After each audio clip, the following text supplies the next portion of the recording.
जब हम किसी काम को समझ पूर्वक करते हैं वह काम अच्छा होता है। ध्यान के संबंध में भी हमें समझ पूर्वक आगे बढ़ना है। ध्यान की महिमा सुनकर हम केवल बैठते चले जाएंगे, समय व्यतीत करेंगे, परिणाम नहीं आएगा। सिस्टमेटिक ढंग से करेंगे, सुव्यवस्थित रूप से करेंगे तो संभावना बनेगी परिणाम की।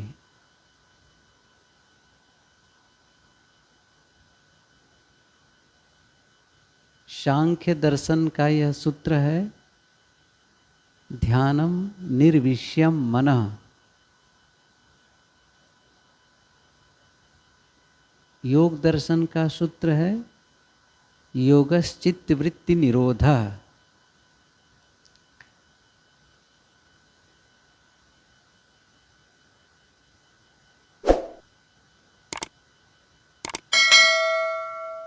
निर्विषय हो जाना, ध्यानम निर्विषयम मनः, मन का निर्विषय होना। इसको थोड़ा समझें। एक है विषय से जुड़ा हुआ होना और दूसरा है निर्विषय होना। विषय का मतलब है पदार्थ, क्योंकि पदार्थों से स्वतंत्र कोई सत्ता नहीं है विषयों की। विषय पंच विषय, शब्द स्पर्श रूप रस गंध, तो ये हम ग्रहण करते हैं। किससे ग्रहण करते हैं? इंद्रियों से ग्रहण करते हैं। जैसे शब्द कान से, स्पर्श त्वचा से, रस जीभ से, रूप आँख से और गंध नाक से। इन पांचों ज्ञानेंद्रियों से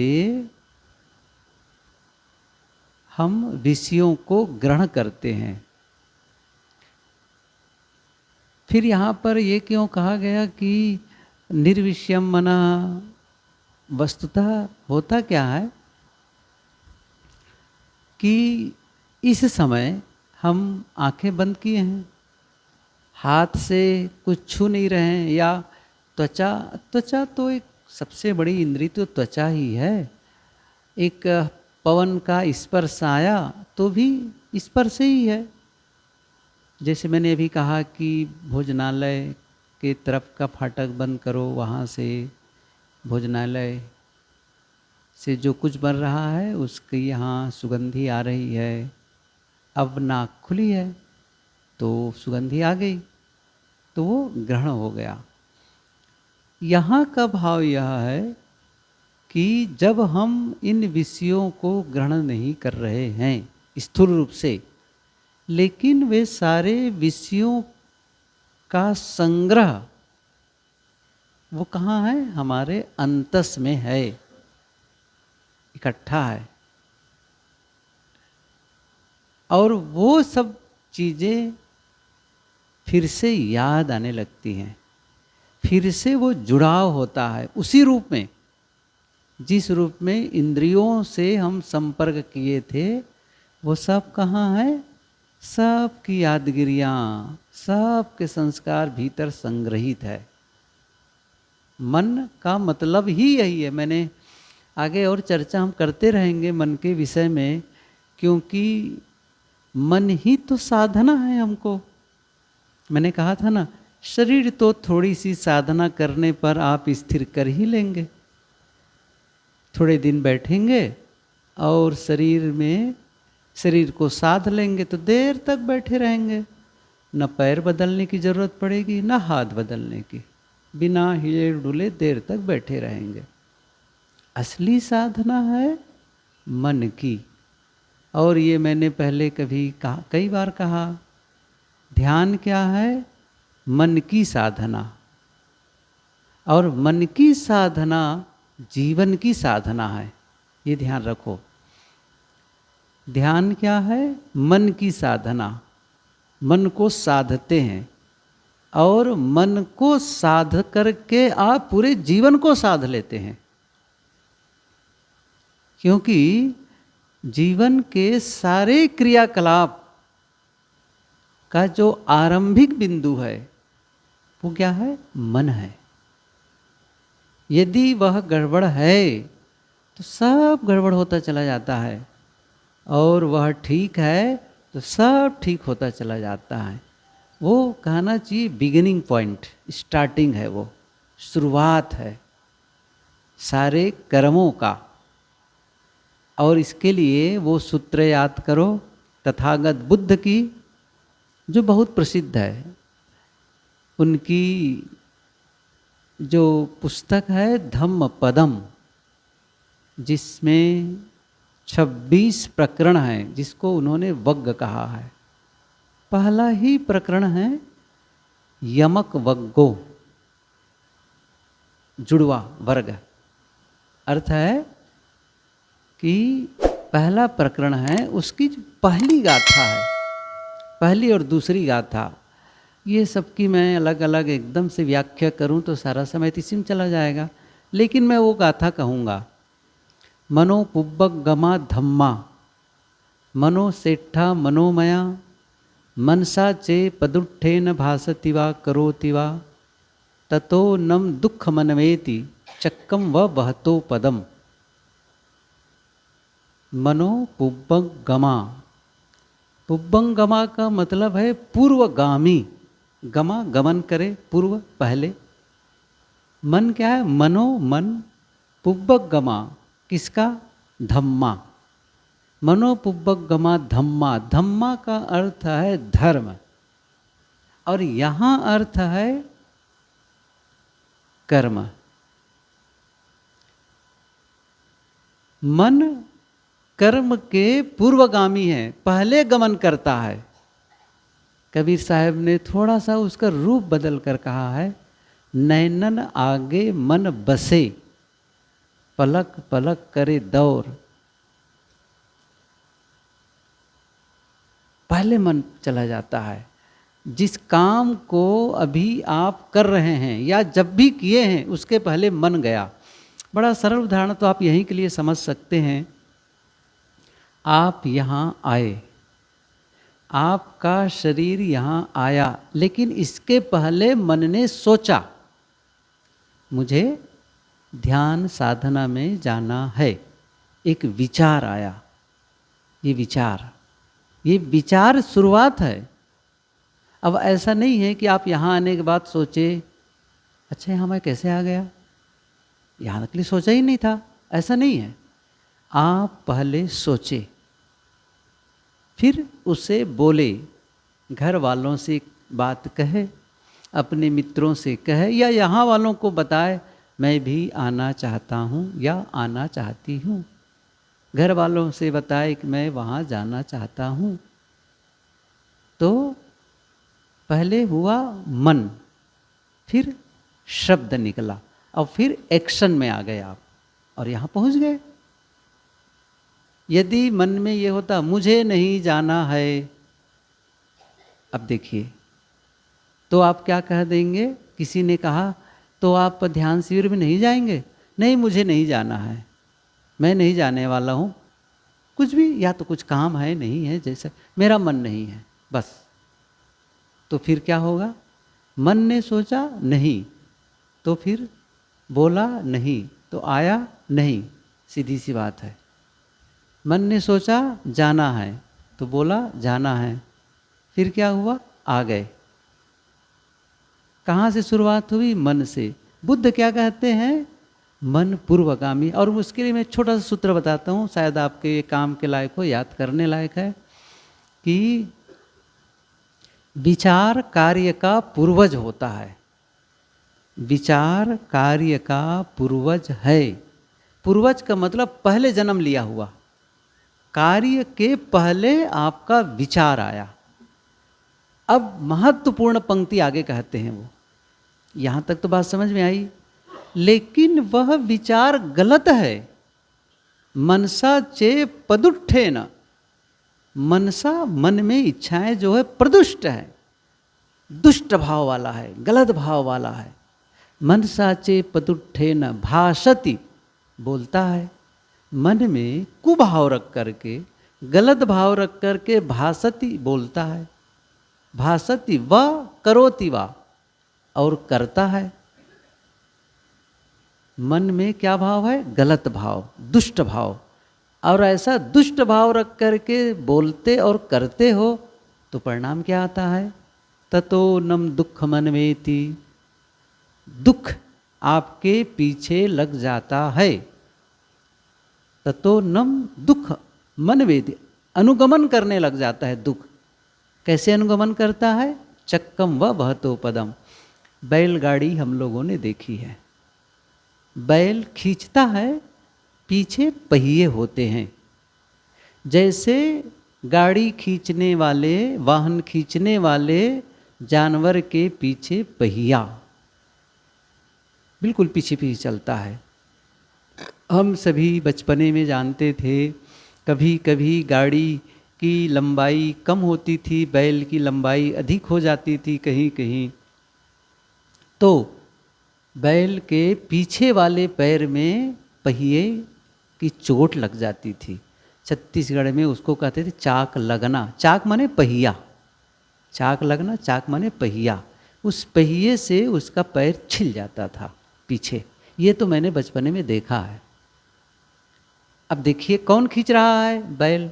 किसको चोट लग रही है? बैल को। ये दुख का बीज हमने बोया। कैसे बोया? मैंने वो कहा ना, पदुष्ठेन, दुष्ट भाव रख करके, भासति वा करोति वा।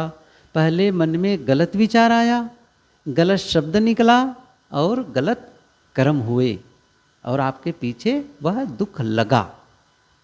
लेकिन वही ठीक हो जाता मन। आगे आगे की गाथा में उन्होंने बात यही कही है कि मनो पुब्बगमा धम्मा मनो सेठा मनोमया मनसा चे पसन्नेन भासति वा करोति वा ततो नम सुख मनवेति छाया व अनपायनी। ये दो गाथा में ही मैं समझता हूँ सारा धम्मपदम ही आ गया है। कितनी अच्छी बात तथागत बुद्ध कहते हैं कि सुख मनवेति, यदि नहीं आपके अंदर में प्रसन्न भासति वा, प्रसन्न भाव से, अच्छे शब्द, सही शब्द क्या है उसके लिए? शुद्ध भाव से, प्रसन्न भाव से, शुद्ध भाव से आप बोलते हैं और करते हैं तो क्या होता है? आपके पीछे सुख लग जाता है। और कैसे लग जाता है? छाया व, छाया की तरह आपके साथ साथ छाया चलती है। अनपायनी, तो उसी प्रकार सुख भी आपके पीछे पीछे चलता है। अनपायनी का मतलब है जिससे कभी वियोग न हो, हमेशा हमेशा के लिए। बताइए, दुख का लगना और सुख का लगना। देखिए, दुख का लगना, या बड़े सरल शब्दों में बताऊं, दुख का आना, सुख का आना, इसके पीछे कहाँ, इसकी शुरुआत कहाँ से हुई है? आपके मन से। और इसीलिए मैंने ये कहा था, ध्यान क्या है? मन की साधना। और मन की साधना क्या है? जीवन की साधना। यदि आप अपने मन को साधते हैं, इसका मतलब है आप अपने पूरे जीवन को साधते हैं। अब वो मन कहाँ है? निर्विषयम मना, अभी विषयों का चिंतन कर रहा है, पदार्थों का, प्राणियों का चिंतन कर रहा है, पर का चिंतन कर रहा है। इसीलिए सूत्रकार क्या कहते हैं? ध्यानम निर्विषयम मनः, मन का निर्विषय हो जाना, विषय से लगाव है। जब भी आप आंख बंद करते हैं, हम सभी जैसे आंख बंद किए तो क्या होता है? ऐसा थोड़ी कि बिल्कुल शांत, आप किसी की याद नहीं, पहले तो याद आती भी नहीं है, लेकिन जैसे बंद करो तब तो फ्लो एकदम सब आने लग गई, घर मकान लोग बाग घटनाएं सब कुछ। अब वो ऐसे भर भर शुरू। आपको लगता है क्या हो गया इसको, शांत क्यों नहीं होता है? अब देखिए उसके प्रवाह को, किससे जुड़ा है? या तो आप देखने लगते हैं या सुनने लगते हैं, कुछ भी बात करने लग गए, वो होने लग गई, सब घटनाएं याद आने लग गई। अच्छा नहीं आ रही है, दूसरा पक्ष ये है, अब यहाँ से जाऊँगा या जाऊँगी तो क्या करना है, ये करना है वो करना है। अब मन भी हो रहा है कि समय कब पूरा होगा, कब जाने मिलेगा, ये काम में देरी हो रही है। अब देखिए प्लानिंग कर रही है, ये क्या है, कल्पना है, ये कल्पना है। कुल मिलाकर के आप विषयों से जुड़े हुए हैं, या तो आपको कुछ दिखाई दे रहा है, या आपको कुछ सुनाई दे रहा है, या आप कुछ छू रहे हैं, कुल वो जुड़ाव है मन का। आंखें बंद है लेकिन देख रहे हैं, कान से वो शब्द नहीं है लेकिन फिर भी वो शब्द याद आ रहे हैं, याद के नाते। और ये जुड़ाव आपको बाहर ले जाता है, बाहर ले जाता है, क्योंकि आप अभी पर से जुड़े हैं। ऋषि क्या कहते हैं, निर्विषयम मनः, मन का निर्विषय हो जाना, विषय चिंतन से अलग। जैसे मैंने कहा ना योग दर्शन का सूत्र, ध्यानम नहीं, योगश्चित्त वृत्ति निरोधा। योग क्या है, चित्त वृत्तियों का निरोध, चित्त की वृत्तियां। मैं इसलिए इसको बता रहा हूँ, आप समझेंगे इसकी क्या ज़रूरत है। ज़रूरत इसलिए है कि इसको समझें कि हम सचमुच कर क्यों रहे हैं, और फिर जब समझेंगे तो उससे हम अपने आप को अलग भी कर पाएंगे, उस भेद को समझ करके कि वस्तुतः यह करना है। क्योंकि यहाँ बैठे करना क्या है, और मैं क्या कह रहा हूँ, कुछ नहीं करना है। यही तो मुश्किल है, कुछ नहीं करना, कैसे करना ही तो है। तो अब क्या करना है और क्या नहीं करना है, इसको भेद को समझ लेना है। वो क्या रहा है कि चित्त वृत्तियों का निरोध, चित्त की वृत्तियां, चित्त कहो मन कहो, ये एक विचार आते हैं, ये जुड़ाव होता है। वृत्तियां, वृत्त मतलब गोला, सरल भाषा तो यही है, वृत्त माने गोला। और चित्त की वृत्तियां मतलब स्मरण, ख्याल आना, बस सोचना, ये है। अच्छा, मन का मतलब ही यही होता है, ध्यान दीजिए। मन की उपस्थिति का आभास कब होगा, जब वो ख्याल करे, जब वो कल्पना करे, तभी है, नहीं तो मन ही नहीं है, उसका होना ही है यही।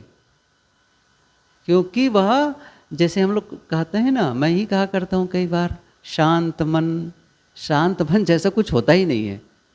आप ध्यान दीजिए, आप कहेंगे मेरा मन शांत हो गया, मन कहाँ से शांत होगा, मन है नहीं है वहाँ पर। फिर ऐसा नहीं कि वहाँ जैसे एक आदमी है उछल कूद मचा रहा है, बड़ा चंचल है, और एक आदमी शांत खड़ा है, ऐसा मन नहीं है कि वो शांत खड़ा है। नहीं, या तो मन है या तो मन नहीं है, सीधी सी बात है। ये मैं थोड़ा सा और बाद में क्लियर कर दूंगा, अभी इतनी ही समझ लें। मन का मतलब ही हो गया कि आप कुछ सोचते हैं, कुछ करते हैं, अब वह मन न रह जाए, वह मन की दशा जो जुड़ा हुआ है संसार में वह न रह जाए। चित्त का जो जुड़ाव है जगत से, वह जुड़ाव न रह जाए। तभी तो गुरुदेव जी ने इसीलिए पंक्ति अपनी पुस्तक में कही है, पूर्णतया कुछ न करने की दशा ध्यान है। ध्यान क्या है, कुछ न करना, न शरीर से कुछ न करना, वाणी से कुछ न बोलना, और मन से कुछ न करना।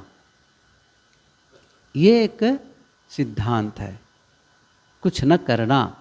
लेकिन सीधे कुछ न करने की दशा में हम नहीं आ सकते हैं, तो क्या करना पड़ेगा, उस कुछ न करने के लिए करना है, कुछ न करने के लिए करना है अब, ताकि हम न कुछ करने की दशा में आ जाएं। कहना चाहिए रुकने के लिए चलना है, ठहरने के लिए चलना है। ये बात इसी प्रकार से, जैसे आप करीब कबीर आश्रम में आए। अच्छा, क्यों आना चाहते हैं? बैठने के लिए, ठहरने के लिए। घर से मन में क्या हुआ? मैं कबीर आश्रम करही भदर जाऊं। क्यों जाऊं? ध्यान में बैठने के लिए। ऐसे नहीं कि ध्यान में चलने के लिए, ध्यान में बैठने के लिए, ध्यान साधना करने के लिए। लेकिन तब वहां से चले। क्यों चले? अब क्यों चल रहे हैं? न चलने के लिए। क्यों चल रहे हैं? बैठने के लिए। कहाँ बैठने के लिए? ध्यान में बैठने के लिए। फिर चलते ही क्यों है जब नहीं चलना है वहाँ चल के? तो वो नहीं चलेगा। वहाँ से चलना, यहाँ आकर ठहरना। तो वो चलना क्या हुआ? बीच में जो चल रहे थे वो न चलने के लिए। ऐसे ही है ये हमारे जो सारे क्रियाकलाप है, क्यों है? वह निष्क्रिय हो जाने के लिए, अकर्म के लिए, अकर्ता भाव में आने के लिए, कुछ न करने के लिए है। तो फिर वो करना, अब लगता है यही न करने में मेहनत लगने लग गई है। जैसे ये देखिए, मेरी मुट्ठी बंधी हुई है, तो बंधी है, अब इसको, अब बंधी है तो फिर इसको अब मुझे क्या करना है? खोल देना है। जबकि खोल देना सहज है, ये खोलने में करना लगा। खोलना भी एक कर्म हो गया, लेकिन वो कर्म है नहीं है, ये मूल अवस्था में लौटना है। सच बात क्या है? ये मूल अवस्था में लौटना है। मुट्ठी का न बंधना, ये मूल अवस्था में आ गए हम। अभी तक के बंधना, और जितना आप उसको कसते चले जाएंगे वो दर्द होता चला जाएगा। छोड़ दिए बस, ऐसे ही है ये। तो मूल अवस्था में जो आपकी जो मूलावस्था है वह मौन है, शांत है। जिसका आपका भीतर अस्तित्व है वो शांत और मौन। इसको इस ढंग से भी समझें। जब हम जुड़ते हैं, जब हमारा चित्त जुड़ता है, हमारा मन जुड़ता है जगत से, घटनाओं से, लोगों से, तो क्या होता है?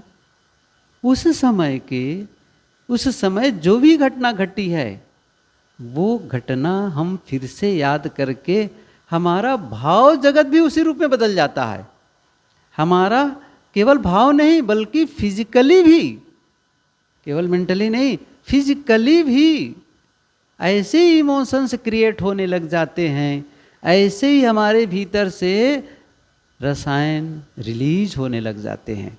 जैसे आज से 2 साल पहले किसी ने आपका अपमान किया, किसी ने आपका नुकसान किया, किसी ने आपको कटु कहा। अब वो बात याद आ गई। 2 साल पहले, 2 महीना पहले, 1 महीना पहले, 2 दिन पहले, कोई इसका नाप की बात नहीं है, एक उदाहरण है। तो वो कुछ भी घटना घटी तो फिर अब अभी याद कर रहे हैं। अब याद किए, जैसे याद किए तो उस घटना से अब जुड़े, तब जानते क्या होगा? वो दृश्य दिखाई देगा और वो जो सामने वाले ने जो शब्द कहा था वो शब्द सुनाई देगा। और जैसे उससे जुड़े तो अब आपके भीतर क्या होने लग जाएगा? जो उस समय हुआ था वो इस समय होने लग जाएगा। होता है ऐसा, इस समय होने लग जाएगा। मान लो आपके कुछ समय पहले आपका बहुत प्रिय मित्र हो, घर का कोई प्रिय सदस्य हो, उनका देहावसान हो गया, वो उनकी मृत्यु हो गई और उसको लेकर के आपको बहुत तकलीफ हुई थी। और वो इस समय आपको याद आ जाए और वो दृश्य दिखने और याद आता जाए, जुड़ते गए कुछ समय तक के आप उसमें लगे रहे, बिल्कुल इमोशंस, तो फिर आप देखेंगे, आप हो सकता है आप रोने भी लग जाएं, भावुक हो जाएं, ऐसा होता है। तो वो दुख फिर से जुड़ गए। कोई प्रसन्नता के क्षण हो तो क्या होगा? वो जब जुड़ा होता है तो मन में हर्ष के भाव जगने लग जाते हैं। और जब जब आपको जो सुख के साधन मिले, सुख की याद आई, तो उससे राग होने लग जाता है। और दुख के भाव जगे तो द्वेष होने लग जाता है, तकलीफ होने लग जाती है। योग दर्शन का भी सूत्र है, सुखानुसयी रागः दुखानुसयी द्वेषः। सुखानुशयी, अनुशयन, शयन करने लगे, सुख का चिंतन करते करते राग हो गया, और अच्छा लगा, उसने मेरी प्रशंसा की, उसने वैसा कहा, कितना अच्छा रहा, वो रहा, बस जुड़ते चले गए। लेकिन एक बात समझे, चाहे आपको सुख के इमोशंस हो रहे हों चाहे दुख के, आप अपने से अलग हो रहे हैं, आप अपने से अलग हो रहे हैं। अच्छी बात क्या है, आप अपने में रहें। और ये इस समय याद करिए सद्गुरु विशाल देव की पंक्ति, जाहि समय कछु याद नहीं, ताहि समय दुख कौन। ये पंक्ति ध्यान दो सब लोग। क्या कहा मैंने? जिस समय आप किसी की याद नहीं करते, क्या उस समय आपको कोई दुख हो सकता है? नहीं। जुड़ाव से ही दुख है। जब उस घटना से जुड़े तो दुख है, और घटना से आप जुड़े नहीं हैं, ख्याल नहीं है उसके बारे में, कोई दुख नहीं है, कोई सुख नहीं है, बिल्कुल अलग है। तो फिर साधना का मतलब है सबसे अलग कर लेना, क्योंकि आप वस्तुतः वही हैं जिसमें कोई संसार का प्रवेश नहीं है, विषयों का प्रवेश नहीं है, बिल्कुल अलग है आप। आत्मा क्या है? असंग, असंगो अयम पुरुषः। पुरुष कैसा है? असंग, असंगतो। उस असंगता का बोध, उस अकेलेपन का बोध किससे होगा? ध्यान से होगा, साधना से होगी। इसलिए हमको करना है। तो क्या हुआ? यदि आप दुख मुक्त होना चाहते हैं तो क्या करना पड़ेगा? आपको उससे अलग होना पड़ेगा। अभी तो नहीं है दुख, भविष्य में हो, भविष्य में दुख आए उसके लिए भी। फिर से योग दर्शन का सूत्र याद आया, कहूं बड़ा छोटा सा और प्रीकर सूत्र है ये, हेयम दुखम अनागतम। और ये सूत्र मुझे न जाने कब से याद हो गए हैं।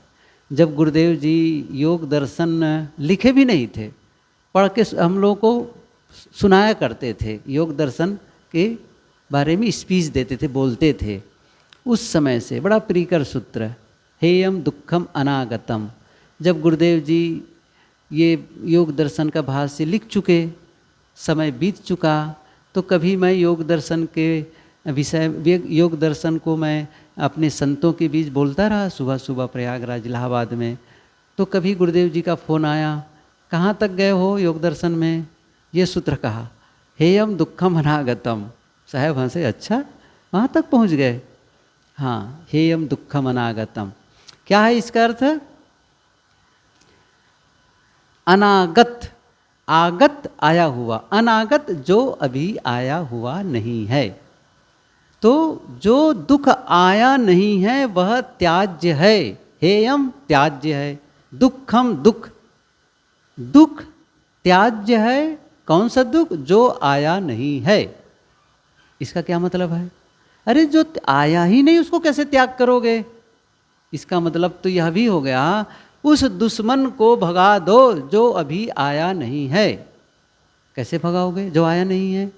इसका मतलब है भविष्य में आ सकता है, भविष्य में। तो तरीका कैसे आता है भविष्य में दुख? वर्तमान की गलतियों से। ध्यान दीजिए, भविष्य में दुख मिलेगा, सुख मिलेगा, कैसे मिलेगा? आज जो करेंगे। आज यदि आप विषयों से जुड़ते हैं, गलत करते हैं, इसके परिणाम में आने वाले दिनों में आपको दुख मिलेगा। तो भविष्य में दुख ना आए तो क्या करना है? अभी आप ठीक कर लें उसको, अभी कुछ ऐसा करने लग जाएं कि भविष्य में दुख ना आए। हेयम दुखम अनागतम। तो जो दुख नहीं आया है उसको भी त्याग दो। बड़े सरल भाषा में क्या है? आप यह काम करो कि जिससे आपका दुख का निर्माण न हो। और उसके आगे के सूत्र में उन्होंने क्या कहा है? दुख क्या है? दृष्ट दृश्यो हेय हेतु। ये गजब का सूत्र है, ये भी है। दृष्ट दृश्यो हेय हेतु। जो दृष्टि का, दृष्टा का दृश्य से जुड़ाओ, वही त्यागने योग्य है। मतलब हमारा जो विचार है, हमारा जो मन है जब वो जगत से जुड़ता है, दृष्ट दृश्यो हेय हेतु, जो दृष्टा का दृश्य से जब जुड़ाव होता है वही त्यागने योग्य है। जब वो दृष्टा दृश्य से जुड़ेगा नहीं, अब दृश्य का मतलब केवल रूप नहीं, दृश्य का मतलब है विषय। दृश्य का मतलब है वो रूप हो, गंध हो, शब्द हो, स्पर्श हो, कोई भी हो, किसी भी प्रकार से जुड़ाव, वही त्याग दो। ये फिर ध्यान की बात आ गई। इसका मतलब है आप अपने आप को मन से अलग कर लें, भीतर से मौन हो जाएं, शांत हो जाएं। कैसे होगा? साधना से, क्रम से होगा ये। और इसी के लिए चर्चा हम कर रहे हैं। मैंने क्या कहा था? शुरुआत कहाँ से करेंगे? आपका मन तो सीधे आप उसे कहो चुप, तो चुप नहीं होने वाला है। मन से कहो मत सोचो, ऐसा नहीं होता है। आप किसी व्यक्ति को पसंद नहीं करते, आपने कहा आप चले जाओ, हट जाओ यहाँ से, और थोड़ा वो अकड़ू स्वभाव का है, मैं नहीं जाऊँगा, अच्छा ठीक है तुम बैठे रहो मैं चला जाता हूँ, तो अलग तो हो ही गया, अंतर तो हो ही गया। लेकिन मन से कोई विचार आया और वो विचार आपको पसंद नहीं है, आपको तकलीफ दे रहा है, आप कहते हो मन से हटाओ यहाँ से, वो विचार मत आना। तो करके देखो जरा से, जितना भगाओगे उतना ही आएगा वो। ये मन का बड़े विचित्र मामला है, जितना उसको भगाओगे उतना ही आएगा। इसीलिए यहाँ पर कहा जा रहा है मन से लड़ो मत, मन से लड़ो मत, मन को मत कहो चुप रहो ये करो। थोड़ा सा उसको डाइवर्ट किया जा रहा है, उसको सिखाया, प्रशिक्षित किया जा रहा है। क्या कर रहा है? प्रशिक्षण। और क्या प्रशिक्षण? उसे जागरूक बनाओ, होशपूर्ण। अभी तो बेहोशी में है, कुछ भी सोचता है बेहोशी में। आप देखो ना, कुछ भी आप अभी बैठते हैं 1 घंटे के लिए, आधे घंटे के लिए, जितने के लिए, आपको क्या लगता है? कुछ भी तो सोचा चला जा रहा है, बिला वजह की बातें।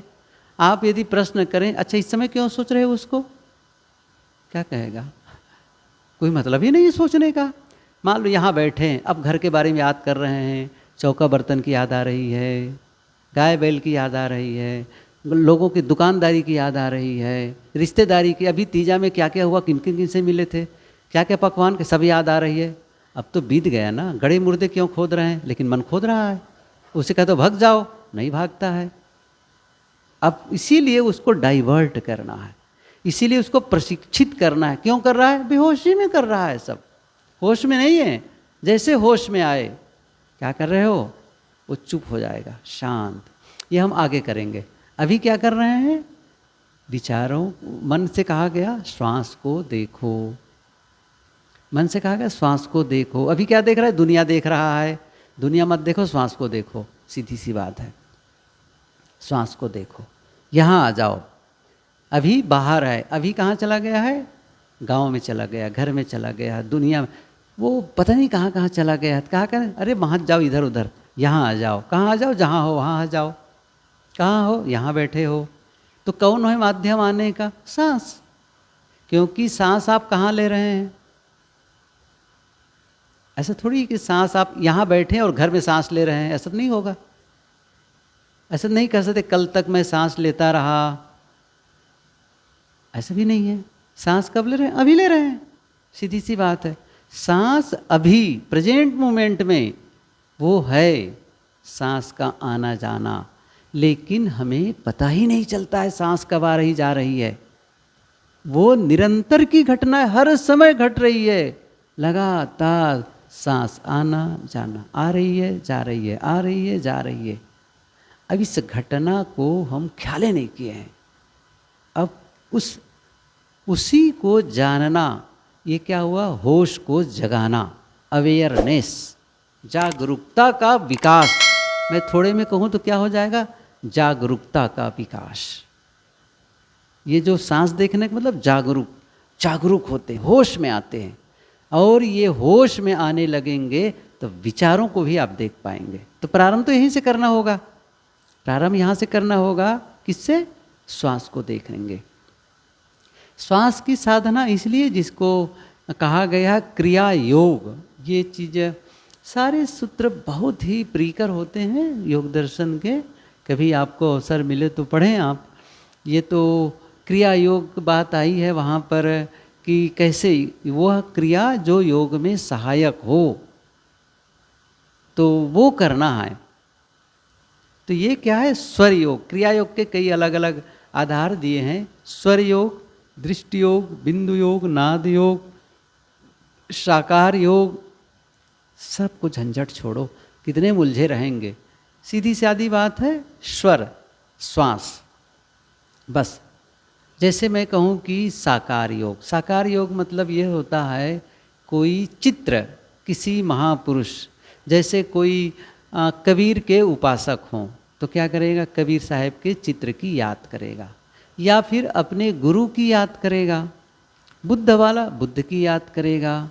राम और कृष्ण के लोग मानने वाले राम कृष्ण की याद करेंगे। शिव उपासक शिव की याद करेगा। कल्पना है, वो कल्पना है। किसी की याद करते हैं, मन में एक इमेज खड़ा करते हैं। लेकिन श्वास कल्पना नहीं है, श्वास तथ्य है, सत्य है, घटना है। उस सत्य से जुड़ाओ। सत्य को पाना है तो सत्य का आधार चाहिए। सत्य को पाना है तो सत्य का आधार चाहिए। वो आधार किसका ले? श्वास का। और श्वास की बड़ी बात क्या है? वो बाहर भी आती, अंदर भी जाती। कौन है वो? उस पर आप सवारी करो, उस पर आप सवारी करो। जैसे घोड़े पर सवारी, तो बैठे, हाथी पर सवारी, गाड़ी पर सवारी। अब क्या सवारी करनी? सांस पर। इसका मतलब सांस जब अंदर जाए अंदर, सांस बाहर आए बाहर। ये जुड़ाव श्वास से। क्यों जुड़ाव श्वास से? श्वास से क्यों जुड़ाव? फिर से याद करें, मैं फिर से कह रहा हूँ, आगे जो महत्वपूर्ण बात बताने जा रहा हूँ। श्वास से क्यों जुड़ाव? क्योंकि श्वास आप वर्तमान में ले रहे हैं। और मन की क्या स्थिति है? मन की स्थिति है स्मृति और कल्पना। या तो वो पुरानी बातों को अतीत में चला जाता है, भूत में चला जाता है, या फिर वो भविष्य में चला जाता है। वह वर्तमान में नहीं रहता है। ये ध्यान दो, वर्तमान में नहीं रहता है। और साधना क्या है? वर्तमान में रहना। सदगुरु श्री पूरण साहेब जी की ये पंक्ति है, भूत भविष्य सब देहु बहाई, वर्तमान में बरतो भाई। भूत भविष्य देहु बहाई, बहा दो, छोड़ दो। कहाँ रहो? वर्तमान में बरतो। वर्तमान एकदम क्षण पल। बस आपको मैं कैसे बताऊं इसके बारे में, फिर भी बताता हूं। जैसे मैं एक शब्द कह रहा हूं राम, ध्यान देना, रा, फिर उसके बाद ठहरूंगा, तभी मैं कह पाऊंगा, नहीं तो क्या होगा? रा आ हो नहीं कर, रा फिर विश्राम फिर माँ। ये बात समझ में आ रही है? आप भी लिखेंगे तो क्या करेंगे? रा अलग, माँ अलग। अब वो बीच में लाइन जुड़ी है, बात सही है, लेकिन रा लिखे फिर क्या करें? माँ। तो बीच की जगह क्या है? जैसे आपने रा कहा और रुके, वो अतीत हो गया। और जब तक नहीं कहे माँ तब तक वो भविष्य है, और जैसे माँ कहे वैसे वो अतीत हो गया। तो रा कहे और माँ कहने के पहले ये क्या हो गया? ये बीच की जगह है। कहने का मतलब है कि आपका मन क्या कर रहा है? या तो अतीत में जाता है या फिर भविष्य में जाता है। वर्तमान में कोई विचार नहीं है। वर्तमान निर्वात, निर्विचार, वो निर्विचार की दशा है। शांत, पूर्ण पूर्ण मौन की दशा है फिर वह। तो बात कहाँ है? यही कि जब आप श्वास ले रहे हैं, कब ले रहे हैं? वर्तमान में। कहाँ ले रहे हैं? अभी ले रहे हैं। श्वास शरीर पे ले रहे हैं। तो फिर क्या हुआ? यदि आप अपने मन को, जो अतीत और भविष्य में भटक रहा है, पेंडुलम की तरह डोल रहा है, यदि आप श्वास से जोड़ देते हैं, इसका मतलब वर्तमान से जुड़ जाते हैं। तो वर्तमान में लौटने के लिए कोई आधार है, कौन सा है? सांस। सांस। तो फिर विचारों से आप परे हो जाते हैं। इसलिए यह साधना की जरूरत है। मैं इसलिए इन बातों को थोड़ा विस्तार से बता रहा हूँ। मैं बताया कि कॉन्सेप्ट क्लियर होना चाहिए, कि ऐसा न हो कि हम बैठे तो हैं, पता नहीं हम क्या करें, कुछ समझ में नहीं आ रहा है, बस ऐसे ही है। अब ये चीज़, अब इसका अभ्यास, ध्यान दीजिए, रिपीटेशन, बार बार अभ्यास, मतलब किसी काम को दोहराओ लगातार। तो जो साधना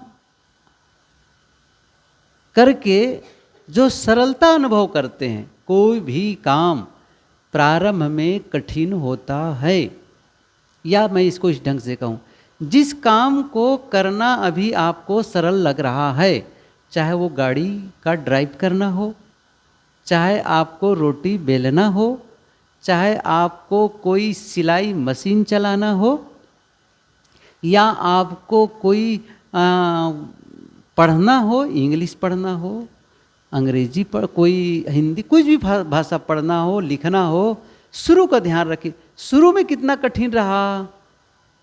शुरू में कठिन, बाद में सरल। तो इसका मतलब नहीं कि वो सरल हो गया, नहीं, आपका अभ्यास बढ़ गया उस काम को करने में और वो सरल लगने लग गया।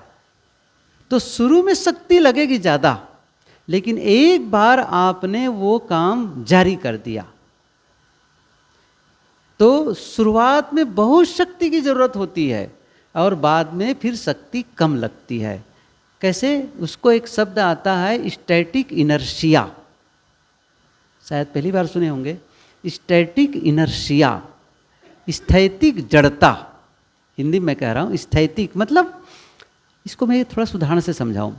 जैसे आपकी गाड़ी 4 व्हीलर मान के चलो, कभी कभी गाड़ी रुक गई, अब आपने बहुत सारे उपाय किए, वो चालू नहीं, तब जो पीछे बैठे लोग जरा उतरो तो सही, गाड़ी धक्का लगाओ, होता है ना, धक्का लगाओ।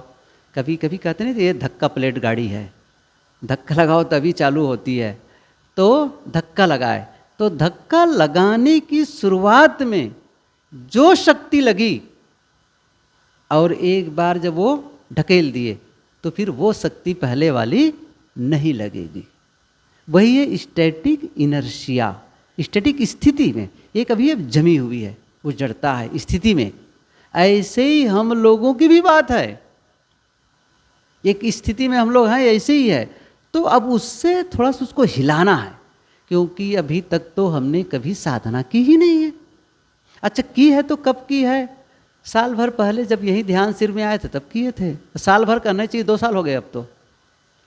अच्छा इस बीच में कहाँ समय है साहब? सुबह से उठो तब तो बच्चों का टिफिन बनाना, ये करना वो करना, बहुत उधम बान, ख्याल नहीं रहता। अच्छा ये भी ख्याल नहीं रहता कि ध्यान भी करना चाहिए।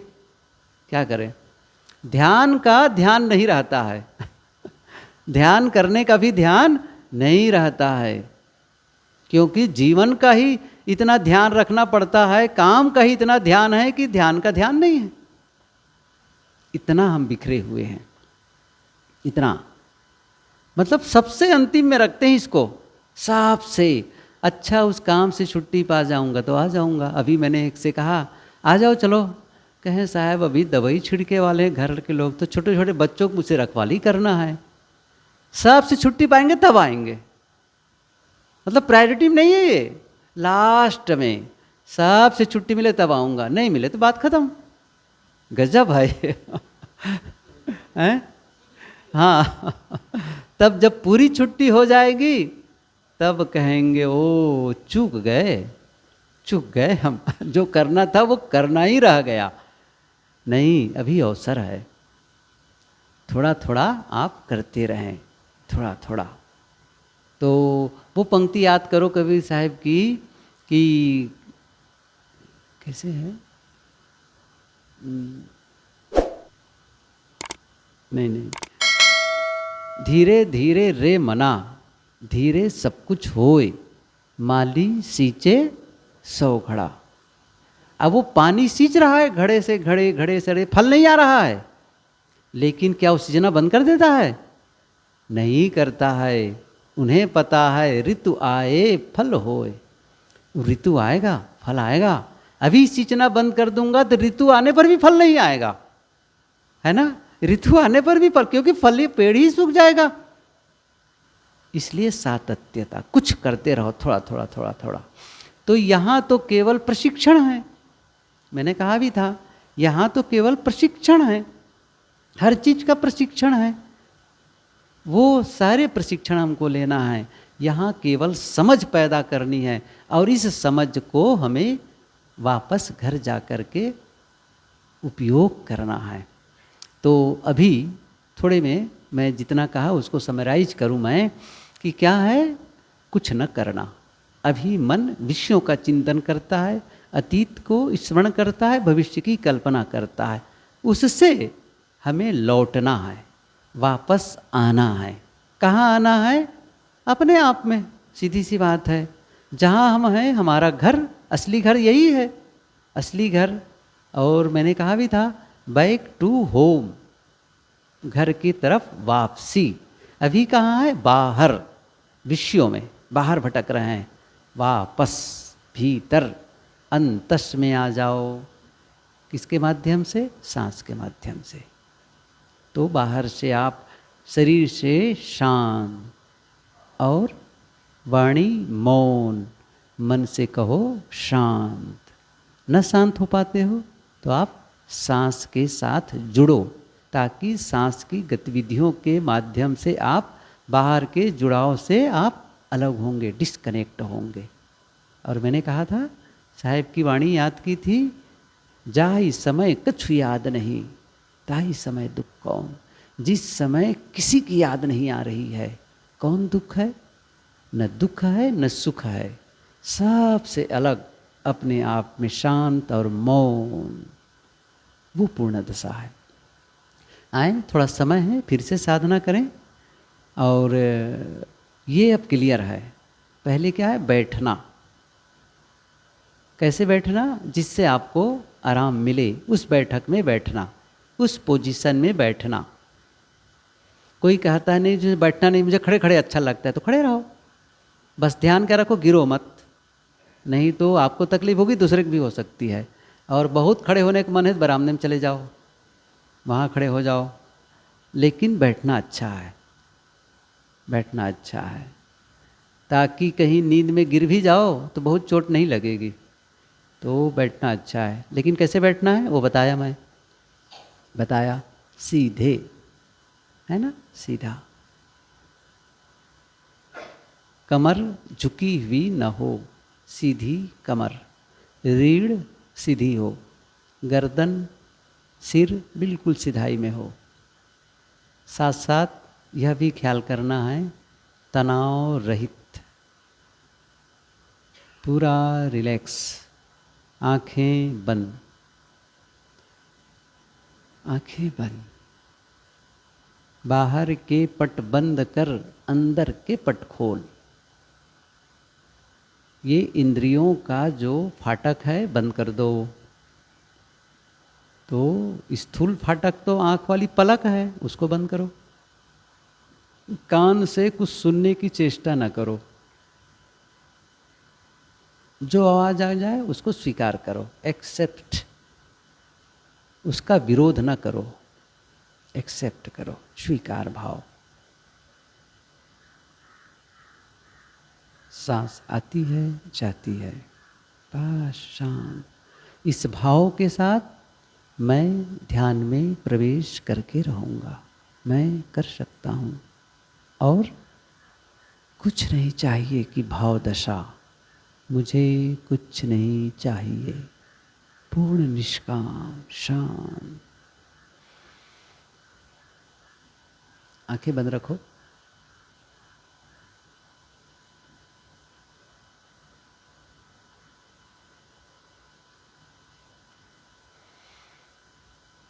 बहुत सुनहला अवसर है, एकदम बढ़िया मौसम है,